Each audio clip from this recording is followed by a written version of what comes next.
E hoje nós vamos para o provérbio 23. E no 22 eu falei que nós entramos também nos 30 preceitos dos sábios.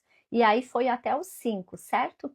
E agora o capítulo 23, ele vai do 6 ao 18.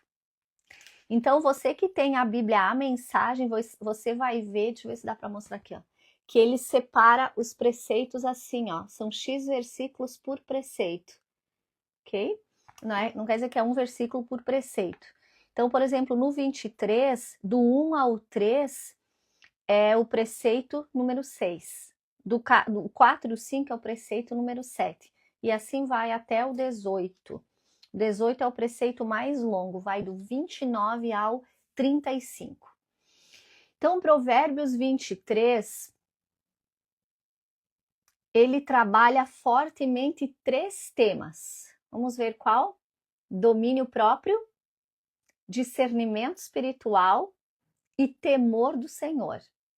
Olha só, domínio próprio, um gomo do fruto do Espírito. Discernimento espiritual, um dom do Espírito Santo.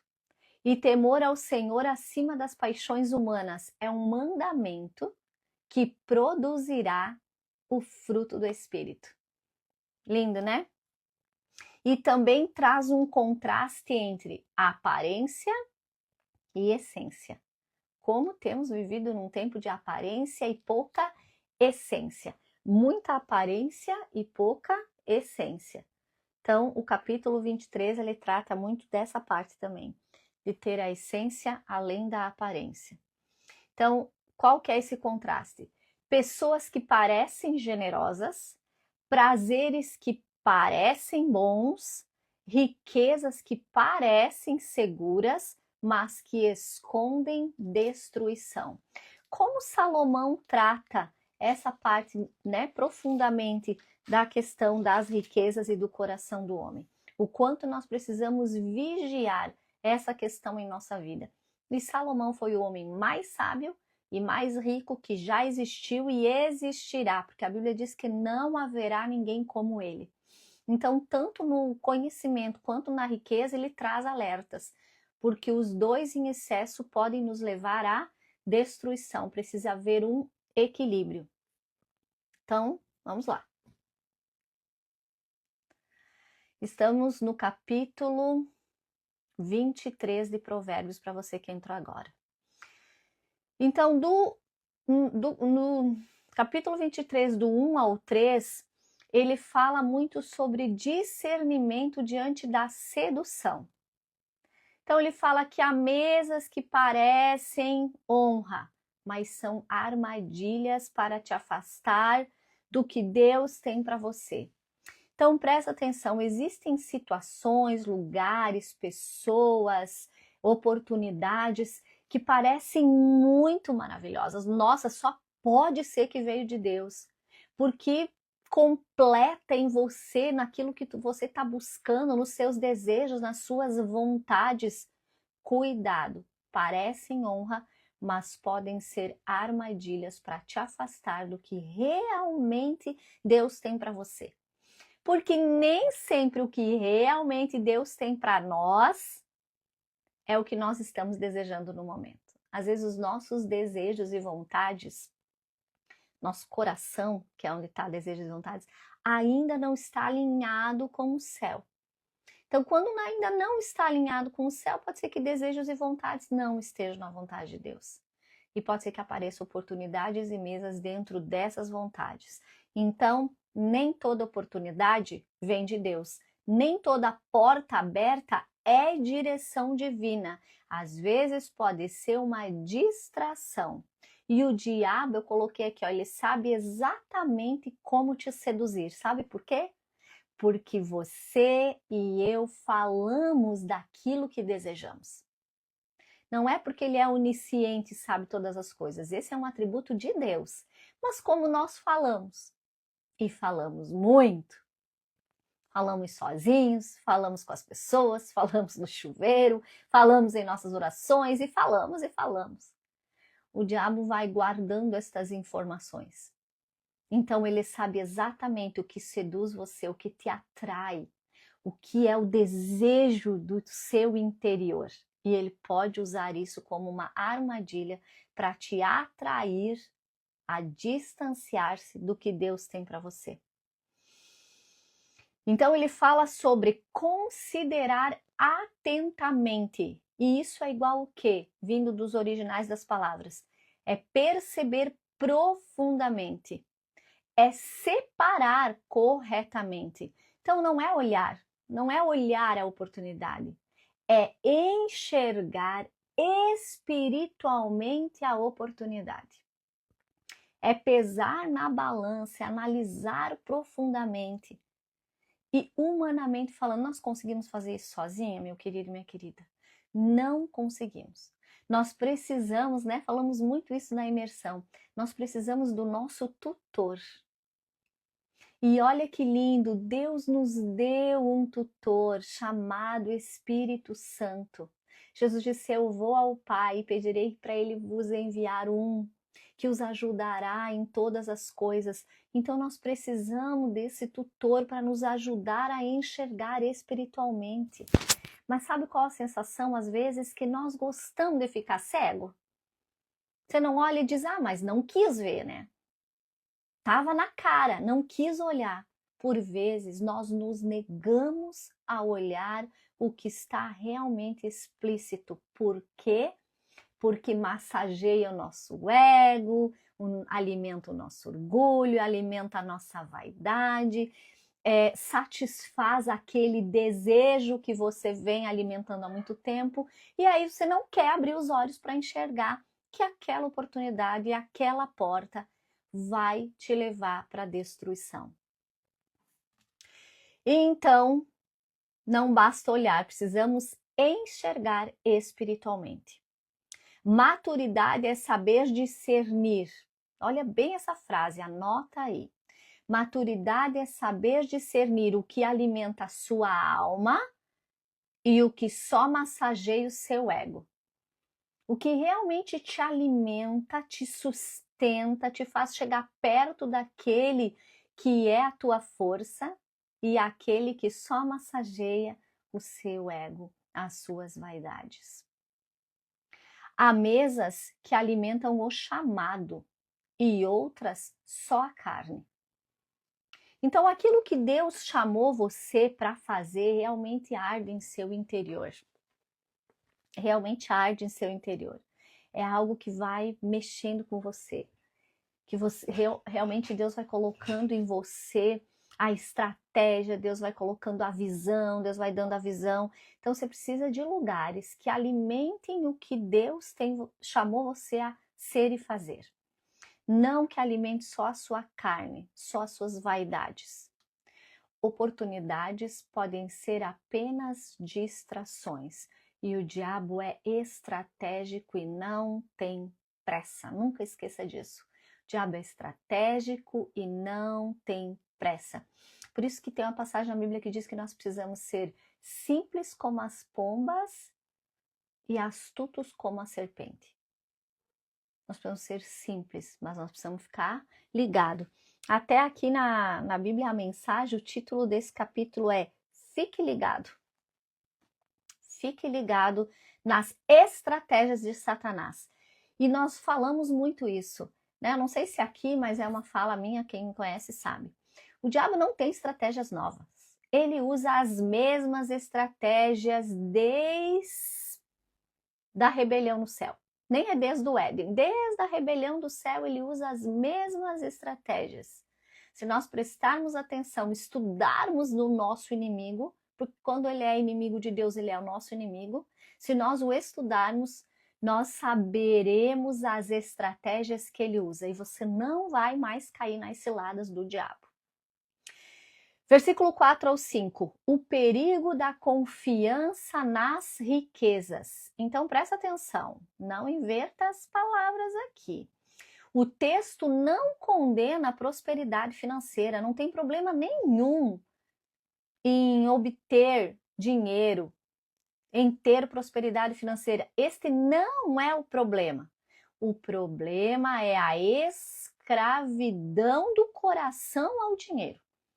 É o centro da sua vida tornar-se escravo do dinheiro. É você trabalhar por dinheiro em vez do dinheiro trabalhar para você. Aí o texto fala sobre não se fatigue. E o que é isso? É igual ao que no original essa palavra?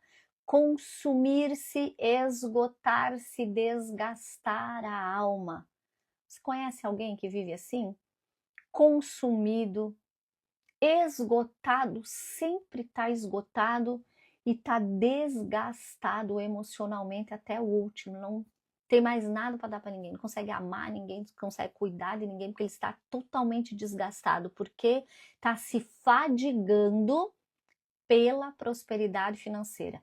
É isso que o texto condena. Ele traz uma advertência contra uma vida inteira, presta atenção nessa frase, sacrificada no altar da ambição. A pessoa pega a sua vida e coloca como sacrifício num altar chamado ambição. Ah, Giovana, mas ambição é uma coisa boa, a gente precisa ter, senão a gente não chega a lugar nenhum. Vamos lá então? Vamos ver a ambição positiva e a negativa? Vamos lá. A ambição até pode ser boa, mas se você colocar ela como um altar e ainda se colocar como sacrifício a ela, virou idolatria. Ambição positiva, empenho, aspiração, crescimento. Empenho, aspiração, crescimento. Negativa, egoísmo, vaidade, ganância e exaltação pessoal. Tudo que fizemos, tudo que conquistamos é pelo Senhor. É pelo Senhor. Se não for pelo Senhor, nada podemos fazer, nada conseguimos. Ah, Giovana, mas eu fiz isso, eu fiz aquilo, eu estudei, eu me esforcei, tudo isso. E se você acordar de manhã e não tiver o fôlego de vida, o que você consegue fazer com todo o seu conhecimento? Se amanhã você estiver numa cama de hospital, sem mover um músculo, o que você faz com o seu conhecimento? Tudo vem do Senhor e é pela força do Senhor. Se Deus não permitir você puxar o seu fôlego, você não faz nada com os seus conhecimentos e com tudo que você construiu. Então a Bíblia não condena o propósito, a excelência e o crescimento. O problema é quando a ambição substitui dependência de Deus, humildade, amor e obediência. Isso pode ser uma análise na sua vida. Tirou você da dependência de Deus? Tirou a humildade de você? O amor e a obediência? Você já está numa ambição negativa, a caminho da sua destruição. E a sua destruição raramente envolve só você. Normalmente envolve aqueles que estão ao seu redor. E pelo que analisamos ao nosso redor, e eu convido você para fazer isso, o primeiro que é sacrificado é a família. E nós já vamos ver por que isso. Há uma diferença entre trabalhar com diligência. Giovana, mas a Bíblia diz que a gente deve ser diligente. Verdade. Mas olha só, há uma diferença entre trabalhar com diligência e viver dominado pela necessidade de possuir. Então existe uma diferença. Pastor John Bevere, eu cito muito ele aqui, né? Eu escuto muito o material dele. Fala muito que aquilo que controla o nosso coração se torna senhor da nossa vida. E aí vem uma coisa chamada o quê? Idolatria. Então vale a pena você analisar aquilo que controla o centro da sua vida. Eu já falei no café esses dias, o que é que te faz levantar pela manhã? O que te faz levantar pela manhã é o teu Senhor. Que seja para ser movido pela eternidade. E o que é ser movido pela eternidade? Viver para a glória de Deus. Que tudo que eu faço seja para a glória de Deus. Que tudo que eu construo seja para a glória de Deus. Que tudo que eu possua seja para a glória de Deus. Tudo para a glória de Deus. Lembre-se, o reino de Deus trabalha primeiro o coração, depois as mãos. Ah, quantos invertem isso, né? Primeiro fazer, depois o coração. Não. O reino de Deus trabalha primeiro o coração, depois as mãos. E o 9? Vamos lá, fala sobre o quê? Sobre o insensato, que é o que resiste à verdade. E nós já estudamos profundamente essa pessoa aqui nas lives de Provérbios. Então, você que não nos acompanha, vai lá no nosso YouTube, entra lá, assiste as lives anteriores, que nós conhecemos várias pessoas nesse período aí de 22 capítulos. Conhecemos o tolo, o insensato, o sábio. Conhecemos várias pessoas. O ímpio, que eu falei aqui que a mim me surpreendeu. Então, nós conhecemos vários. O insensato também foi estudado. Então, o insensato, ele resiste à verdade. Nem todos estão prontos para receber aquilo que Deus mostra a você. É isso que nós precisamos ter sabedoria, porque nem todo mundo está pronto e preparado para ouvir aquilo que Deus já mostrou, que Deus já revelou. E aí a Bíblia fala, né, sobre não lançar pérolas aos porcos. O que Jesus estava ensinando com isso? Exatamente sobre que nem todos estão prontos para receber aquilo que Deus revelou. E por que fala do porco? Primeiro porque era considerado um animal impuro, mas se você for estudar, no Estudando a Palavra a gente aprofundou esse versículo muito, porque o porco depois de limpo, você pode deixar ele limpinho, cheirosinho, bonitinho, com topinho no pescoço. Assim que ele pode, ele volta para sua sujeira. Assim, se estiver no lado dele na hora, pá, ele se joga para a sujeira de volta. Porque essa é a essência do porco. Voltar para a sujeira. Por isso que quando Jesus fala sobre lançar pérolas, ele fala não lance aos porcos. Porque depois de limpo ele volta para a sua sujeira. Então, discernimento espiritual sobre isso de não falar ao insensato já falamos aqui também, quando falar, como falar e principalmente quando silenciar. Então, lembra que nós falamos aqui em Provérbios? Não adianta falar a coisa certa na hora errada, porque o efeito vai ser igual falar a coisa errada. Então é sobre isso. Há momentos que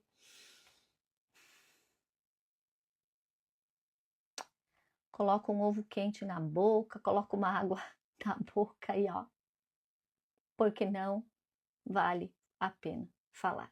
Vale a pena silenciar. Do 10 ao 11 nos ensina que a honra a Deus é revelada na forma que tratamos quem não pode nos beneficiar em nada. Sabe como quando você conhece uma pessoa? Muito. Só você prestar atenção. Saia jantar com ela, almoçar com ela, vá a um restaurante com ela. Veja como que ela trata os garçons. Veja como ela trata quem está servindo ali no momento. Que em outras áreas da sua vida não pode lhe beneficiar com nada e você vai ver. Porque às vezes você está sentado nas mesas, como dizem por aí, né? Você buscar mesas, aí você está ali, todo mundo está na mesa tentando obter um benefício. Aí você vê como a pessoa se comporta ali. Mas preste atenção como ela se comporta com os vulneráveis, com aqueles que não podem lhe beneficiar em nada. Também coloca o quanto Deus se importa com os vulneráveis. Fala sobre marcos antigos, e marcos são físicos, morais e espirituais, princípios que você precisa cuidar para não mudar. O amor, ele não é invasão, controle e exploração. O amor é o amor de Deus, o amor incondicional. Então Deus leva muito a sério aquilo que normalmente o homem costuma ignorar. O que nós costumamos ignorar, Deus leva muito a sério. Princípios, Deus leva muito a sério. Os vulneráveis, Deus leva muito a sério e os defende. Então fala sobre o órfão, a Bíblia fala sobre a viúva. E eu estudando aqui, trouxe para mim algo que eu tenho falado muito sobre isso, né? Quando nós temos pessoas difíceis, aí as pessoas dizem assim, não adianta, ele já fez a escolha, ela já fez a escolha, agora que viva na escolha que fez. E aí eu te pergunto, quais as possibilidades de escolha que foram colocadas diante dessa pessoa que fez a sua escolha e você diz, não adianta mais, já fez a sua escolha. Que viva conforme a sua escolha. Às vezes Deus, quem Deus é, em sua verdade, nunca foi colocado como uma possibilidade real para aquela pessoa. E você tem a oportunidade de fazer isso. E diz o quê? Ela já fez a sua escolha. Eu sempre, quando vou conversar com alguém, pergunto sobre como você vê Deus. Quem é Deus para você? Quem é Deus na sua vida? A primeira pergunta para você fazer. Como essa pessoa descreve quem Deus é e quem Deus é na vida dela, já pode resumir tudo que ela está vivendo.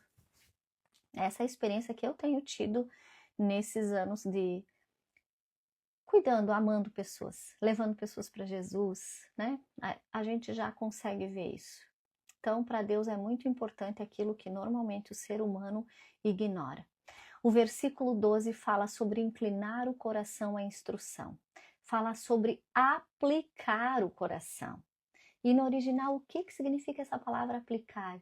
É mergulhar por inteiro, conduzir-se para dentro da instrução. Você passa a fazer parte dela. É envolver o coração, o centro do seu ser. Não basta, coloquei aqui, não basta estar exposto à palavra de Deus, é necessário estar rendido à palavra de Deus, colocando ela em prática. Então, essa semana eu vi um comparativo sobre a palavra de Deus e a questão, por exemplo, do emagrecimento. Você pode saber todas as calorias dos alimentos, quantas calorias tem cada alimento. Mas se você não colocar esse conhecimento em prática, conhecer as calorias dos alimentos não vai fazer você perder peso. Assim como conhecer a palavra não vai fazer você ser transformado, salvo que você comece a colocar em prática a palavra que você está recebendo. Então, você ter contato com a palavra de Deus, você estar em lives que falam da palavra de Deus, estar na igreja que fala da palavra de Deus, estar em eventos que falem da palavra de Deus, isso não vai transformar você. O que transforma você é você render-se a essa palavra, render-se a ela e começar a praticá-la em humildade, em rendição. Deus não busca frequência espiritual, mas entrega genuína.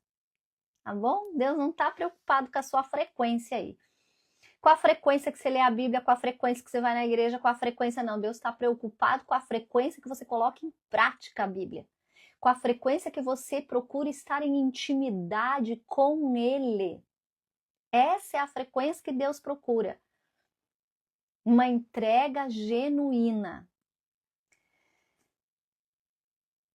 Bem simples você... Giovana, como que eu vou saber? Bem simples. Se você hoje já não é mais a mesma pessoa que ontem.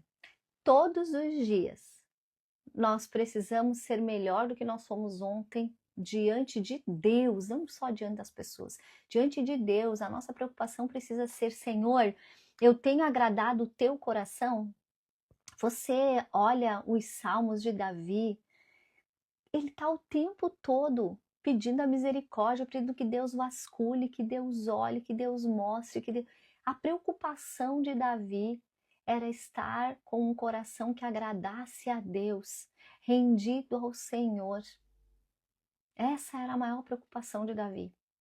17 a 18, temor do Senhor e a esperança. Nós já estudamos também muito profundamente sobre temor. Então, resumindo, é uma vida alinhada com Deus. E o texto confronta a comparação. Santidade não é perda e obediência nunca será desperdiçada. Então, ele confronta muito a questão da comparação. O que importa é caminhar para a vida eterna com Deus. O que você está construindo para a eternidade. Então, interrompa a comparação. Se você está caminhando em santidade, Deus tem falado algo com você, Deus tem pedido algumas renúncias a você, é a você. Não é a mim, não é ao outro, é a você, porque o que Deus tem a fazer em você e através de você é exclusivo com você. O que Ele tem para fazer em mim, através de mim, é exclusivo comigo. Então, também nessa nossa intimidade, haverá coisas entre eu e Deus que você e Deus têm de forma diferente. Porque a intimidade de cada um com Deus é individual. É individual, assim como a salvação é individual, o chamado e a intimidade também é individual. Você está entendendo aí? Tá entendendo? Se tá ficando muitas dúvidas, depois você chama aí no direct. Do 19 ao 22. Não basta sentir vontade de Deus. É preciso governar o coração pela verdade dele. Não adianta eu ter vontade de Deus se eu não deixo o meu coração ser governado pelas verdades que ele tem trazido a mim através da sua palavra. E todas as verdades estão na palavra. Por isso que você precisa ler a Bíblia. E não só receber porções prontas, como esta de hoje. Por isso que a gente coloca o versículo-chave e as 3 perguntas, para que você vá buscar a palavra de Deus por si só. Sabedoria não entra em coração resistente, fala nesses versículos. Corações duros, a sabedoria não entra. Por isso que a Bíblia diz, né? Trocarei o coração de pedra por um coração de carne, um coração amolecido, um coração que se molda, um coração que se rende, um coração submisso.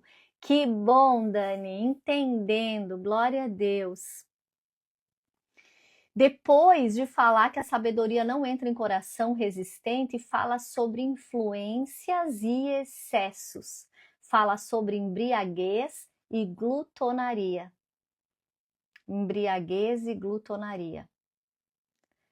Fala da falta de domínio próprio. A gente trata muito disso dentro da imersão, né? E esses dias no café eu perguntei: o que tem embriagado você?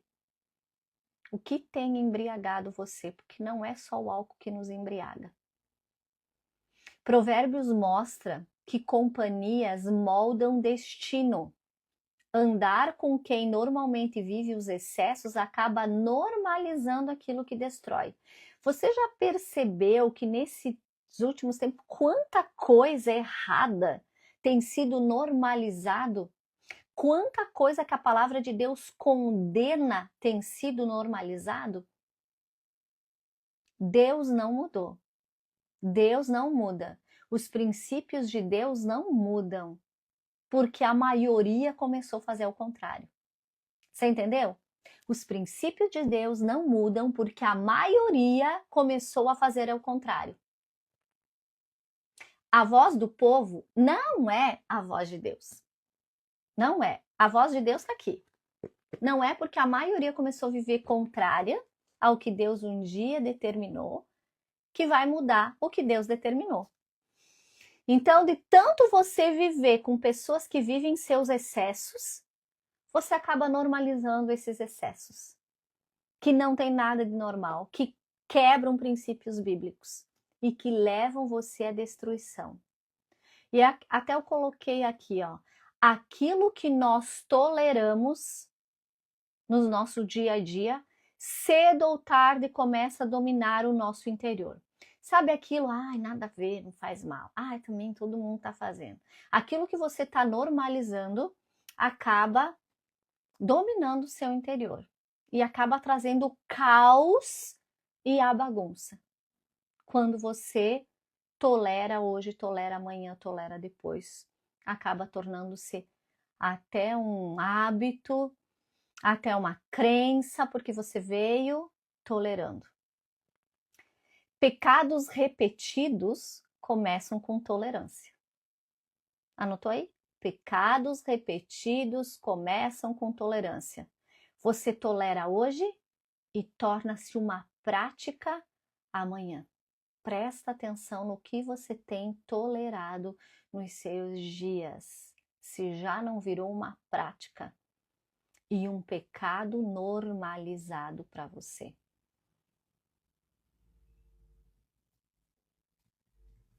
Espírito Santo produz domínio próprio e não escraviza aos desejos. Então, o Espírito Santo sempre vai produzir em você o quê? Domínio próprio. Sobre o quê? Sobre qualquer situação, porque é um gomo do fruto do Espírito. É uma característica de quem tem o Espírito Santo, é desenvolver o domínio próprio. Para não embriagar-se com absolutamente nada desta vida. Nada vai tirar você do senso, nada vai tirar você do centro, porque você não vai estar embriagada. E no versículo 22 fala novamente sobre ouvir o pai e não desprezar a mãe na velhice. Presta atenção, há sabedoria nos longos dias de vida. Como o ser humano tem o hábito, né, de achar que os antigos, não sabe nada, isso era lá atrás, isso era não sei quando. A gente precisa cuidar isso. Há coisas que modernizaram, ok, mas princípios e sabedoria, até Provérbios fala que isso tem nos cabelos brancos. E aí hoje até todo mundo pinta o cabelo, você já nem sabe onde está a sabedoria, né? Dos cabelos brancos. Vamos lá, no 23, fala sobre comprar a verdade. E a palavrinha, né? Verdade. A verdade virou relativa, a verdade foi colocada como algo que dói muito. A verdade tem afastado pessoas, a verdade tem separado amigos, a verdade tem separado famílias, a verdade. E se você for ler a Bíblia, o que Jesus falou é bem chocante mesmo, né? Nessa área, porque Jesus é o caminho, a verdade e a vida. E ele, como verdade, falou sobre isso. Que seriam separados muitos amigos. Que aqueles que não deixam pai e mãe para me servir não são dignos de mim. Isso vale um estudo profundo também, sobre tudo que quebra princípios bíblicos, tudo que quebra princípios de Deus na nossa vida, precisamos observar. Então, compra é igual a adquirir mediante custo e adquirir mediante um valor. Isso que significa comprar. Então, a verdade do reino de Deus exige renúncia. Se falaram para você um evangelho de Jesus Cristo diferente disso, meu querido e minha querida, te dou uma notícia não muito boa essa manhã. Sim, a verdade do reino vai exigir renúncias na sua vida. Quem deixou esse modelo para nós? Jesus renunciou o céu, renunciou sua glória, renunciou o seu poder, tudo para vir à terra morrer por mim e por você. O nosso início já foi Jesus renunciando a tudo que ele tinha para resgatar você e eu. Então, a verdade do reino exige renúncia. Todos querem promessa. Todos querem usufruir da promessa. Poucos querem o preço da transformação para viver a promessa. Poucos querem o preço da transformação para viver a promessa. Uma das primeiras coisas é obediência. Obediência. E o que a verdade custará? Porque disse que é para comprar, né? Então, qual é o custo da verdade? Vamos lá? A verdade custará seu orgulho, ego, suas vontades e sua zona de conforto. A verdade custará orgulho, o ego, vontade e zona de conforto. Mas olha só, vender a verdade custará mais ainda. Então, para comprar tem esse custo, mas para vender é muito pior. Para vender a verdade custará sua identidade, discernimento e intimidade com Deus.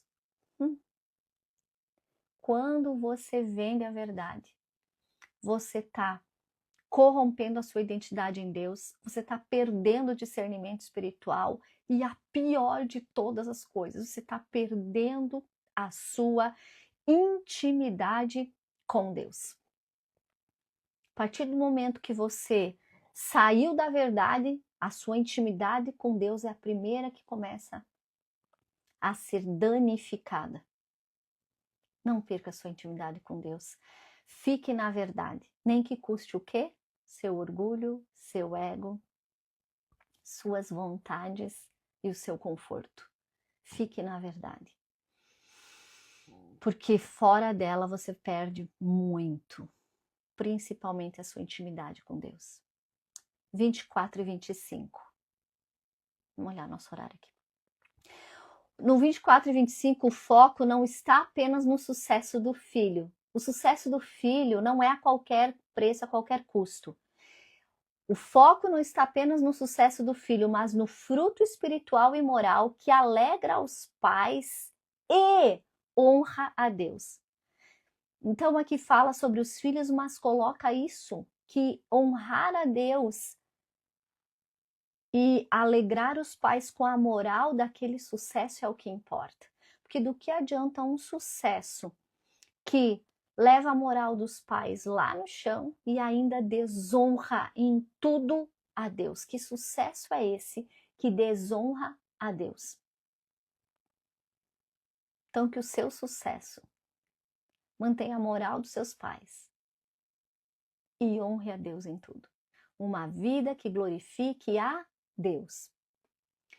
26 fala do quê? Entrega do coração. Entrega do coração. Deus nunca quis apenas comportamento externo, por isso que lá fala que um dos pontos é aparência versus essência. Deus nunca quis o comportamento externo. O alvo é o coração, o centro da sua vida. Amado, amada, é claro que se o centro da sua vida, o seu interior, tiver intimidade com Deus, rendido a Deus, pertencendo a Deus, tendo temor do Senhor e desejando agradar a Deus, é claro que o seu exterior vai demonstrar isso. Só que vai ser um exterior natural. É natural, não há um esforço para fazer de conta, porque não é um faz de conta. É realmente a sua vida. A sua vida é isso, seu interior é isso. Então você vai transparecer no seu exterior. Então que em nome de Jesus, você se preocupe muito com o que está dentro de você, para que quando vier para fora seja natural. As pessoas verão que você vive uma vida de intimidade com Deus, porque você externaliza isso. Aonde você chega, chega a glória de Deus. Quinta passada eu falei isso, né? Que eu tenho orado, que nós possamos chegar. Onde a gente chegar, onde a gente passar, mesmo que a gente não toque ninguém e não fale nada, as pessoas sintam a glória de Deus chegando e passando naquele lugar. As pessoas, chegou algo diferente aqui, passou algo diferente aqui. O que foi, amado? Você cheio da glória de Deus. Quem pode dar um amém aí? Quem pode dizer amém, que assim seja na minha vida? Que é isso que significa amém, que assim seja na minha vida.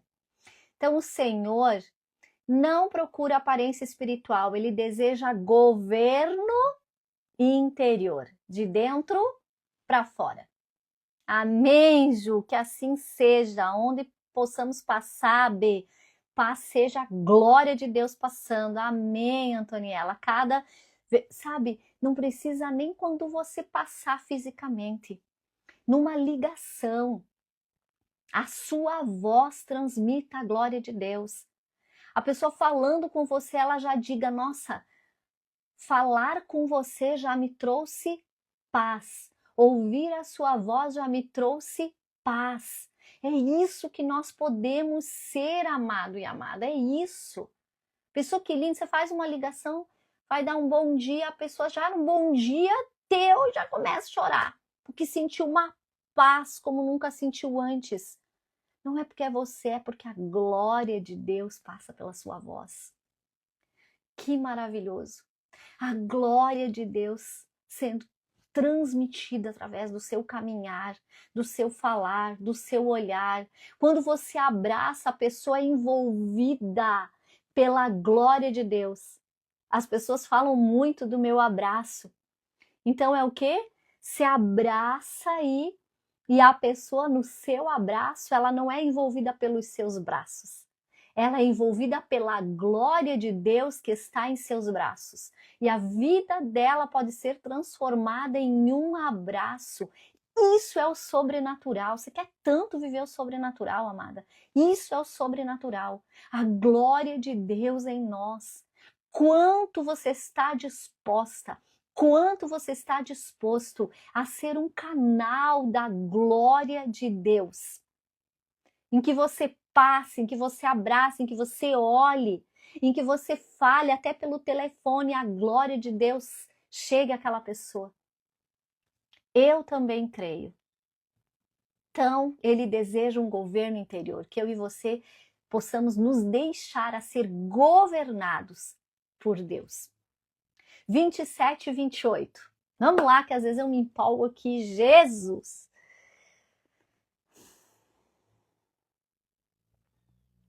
Alerta sobre qualquer sedução que afasta alguém da aliança de Deus.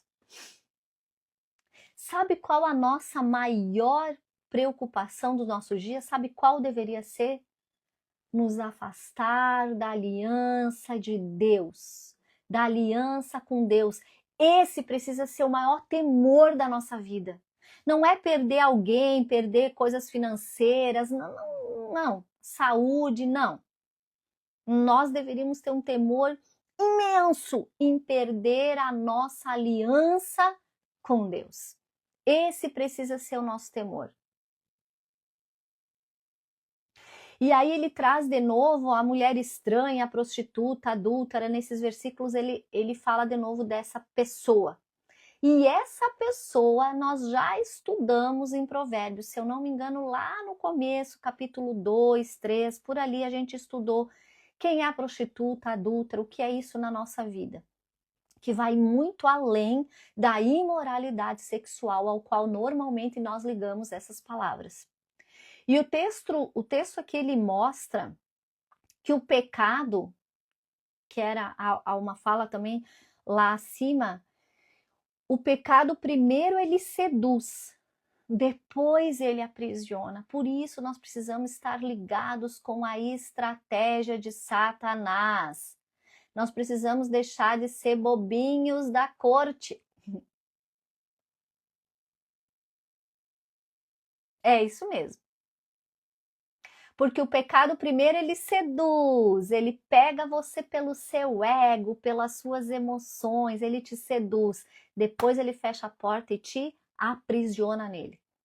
Então fala sobre cova profunda. Por quê? Porque a cova profunda é um buraco fácil de entrar e muito difícil de sair. Sozinho nós jamais conseguiremos. Por isso que ele traz isso. Porque naquela época uma cova profunda era um buraco onde se a pessoa caísse, ela não saía de lá sozinha. Aí fala do poço estreito. Como nós precisamos prestar atenção nas palavras que a Bíblia usa? Um poço estreito, para eles, significava um lugar de confinamento e falta de liberdade. O pecado tira você da liberdade espiritual. O pecado tira você da liberdade em Cristo. O pecado te aprisiona nas suas vontades e nos seus desejos. O pecado produz prazer e limita a liberdade espiritual, emocional e até racional. Amada, não te engane. O pecado não é ruim. Se fosse, ninguém praticaria. Ou você gosta de tomar coisa amarga? Não. Você toma o amargo porque você sabe que é remédio para sua vida. Mas se você pudesse, você viveria no chocolate, amiga. É o esforço tirar o açúcar. É o esforço tirar as coisas que fazem mal ao nosso corpo físico. Assim também é um esforço tirar as coisas que fazem mal à nossa vida espiritual. Até que o nosso interior seja totalmente governado por Deus. Aí vai ser natural. Não vai ser um esforço, vai ser natural. Quando você introduz interiormente aquilo que você está fazendo, começa a ser natural. Ok? Vai, comparando aí com a parte do açúcar, se você é uma pessoa que já tirou o açúcar, aconteceu lá no café com uma das meninas lá, que tirou já o açúcar, né, a maior parte do açúcar da sua vida, e no inverno nós servimos lá um chazinho de frutas desidratadas, que é maçã e laranja.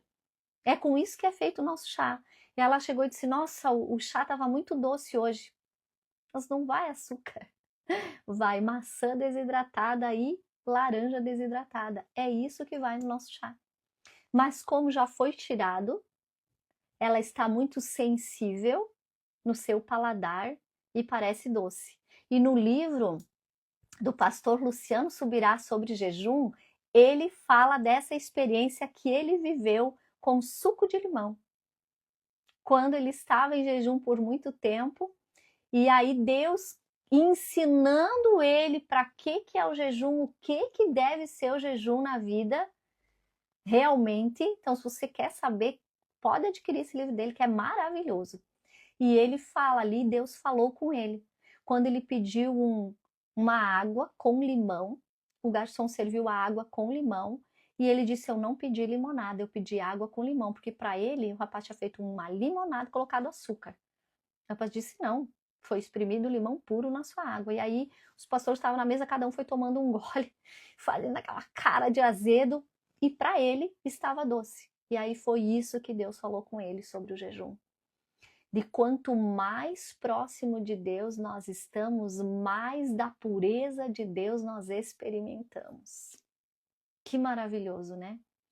Então ali ele estava realmente degustando do sabor que o limão tem. Então ele só é amargo porque o nosso paladar foi estragado por outras coisas. Então a intimidade com Deus depende da quantidade de tempo que nós passamos com Ele, não misturado com nada, não com o nosso paladar espiritual estragado, mas nós vamos experimentar da pureza de Deus. E aí falei até um monte de coisa que nem estava aqui. Vamos lá? Um poço estreito, né? Tira a liberdade, o pecado produz prazer, mas limita espiritual, emocional e racional, nos impede até de pensar direito. E a mulher estranha não é só uma estrangeira natural, presta atenção, mas é alguém fora da aliança com Deus, contrário aos princípios de Deus. Então, nos dá um alerta quanto a isso. Há pessoas que estão fora dos princípios, lugares, situações fora dos princípios de Deus e de aliança com Deus. Pecado nunca é um ato exterior. Nunca é só um ato exterior. O objetivo do pecado é tirar a nossa devoção e a nossa fidelidade com Deus. Então, lá no começo a gente tratou dessa área. Se você voltar a live lá, você vai ver. E aqui fala que é tirar a devoção e a fidelidade do homem a Deus. Tirando a devoção e a fidelidade do homem a Deus, também torna ele alguém infiel nos relacionamentos horizontais. Então, amado, amada, quando a infidelidade chega no casamento, por exemplo, numa amizade, por exemplo, ela já chegou há muito tempo antes na fidelidade com Deus. Já não havia mais devoção e fidelidade a Deus, por isso que no relacionamento horizontal também não houve a fidelidade. Por isso que a minha e a sua preocupação com o nosso cônjuge não é com ele. É com a fidelidade dele e dela com Deus. Não é que eu não tenho ciúmes do meu marido por causa que ele é lindo, cheiroso e maravilhoso. É porque eu sei que ele é fiel a Deus. E enquanto ele for fiel a Deus, ele será fiel a mim. E a mesma coisa eu digo para ele, te preocupe com a minha fidelidade a Deus, não a você. Então não te preocupe com a fidelidade das pessoas com você, mas sim da fidelidade delas com Deus, amada, porque é aqui que vai definir as relações horizontais. Uma pessoa que não é fiel, não honra a Deus, é muito desafiador ser fiel nas relações horizontais. E aí fala aqui que isso se multiplica entre os infiéis. Por quê? Porque o coração perde a sensibilidade, a verdade começa a ser relativizada e a fidelidade deixa de ser prioridade. Se a verdade vai sendo relativizada, para que a fidelidade? Vamos a alguns exemplos bíblicos? Olha só, Sansão perdeu o discernimento antes de perder a força. Davi caiu moralmente antes das consequências públicas. Quando chegou no público, já tinha acontecido algo no secreto muito pior. Salomão teve o coração inclinado por relações fora da vontade de Deus. Então o coração dele já se distanciou de Deus, ele já começou a ter relacionamentos fora da vontade de Deus. Então tem muitos alertas aqui nesses versículos. Sedução emocional, entretenimento que contamina, cuidado, relacionamento que afastam de Deus. E agora vem um muito tremendo, anota aí. Flertes com pecados controláveis. Ah, isso não faz mal porque eu domino, eu controlo, é só o tanto que eu quero. Presta atenção sobre flertes com pecados controláveis. Você fica flertando com um pecado que você acha que domina e controla. E aí, de repente, desaba tudo. Tudo que compete com a devoção do coração. Então, esses são os alertas desses últimos versículos. O que parece pequeno e prazeroso pode tornar-se uma prisão profunda. É bem pequeno, dá um prazerzinho, mas olha, pode levar você a uma prisão profunda. E quando a porta fecha, como você vai sair dela? Do 29 ao 35, que é os últimos versículos, o engano da embriaguez. Então aqui, Salomão termina esse capítulo nos mostrando a degradação pelo excesso. Por quê? Porque ele cometeu muitos excessos, ele sabe do que ele está falando. O vinho aparece como um símbolo de tudo aquilo que anestesia o nosso discernimento espiritual. Esse é o significado do vinho. Problema central: perder a vigilância espiritual. Nós precisamos estar vigilantes. Por isso que a Bíblia diz o quê? Vigiar e orai. Primeiro você vigia, depois você ora. Não adianta orar e não vigiar. Tudo que domina a mente pode tornar-se uma embriaguez. Tudo que você sai dali pode tornar-se a sua embriaguez. E aqui tem algumas formas, ó. Orgulho, prazer, vícios, aprovação de pessoas e poder. Isso tudo pode virar embriaguez dominando a sua mente, que você vai vivendo por aquilo ali. Então, para finalizar, vamos lá? Finalizando. O discernimento vale mais que aparência, verdade vale mais que prazer imediato, temor do Senhor vale mais que aprovação humana, domínio próprio protege destino que você fez terreno, mas principalmente o seu destino espiritual, que é vida eterna com Deus. E o coração entregue, rendido, é o que Deus procura.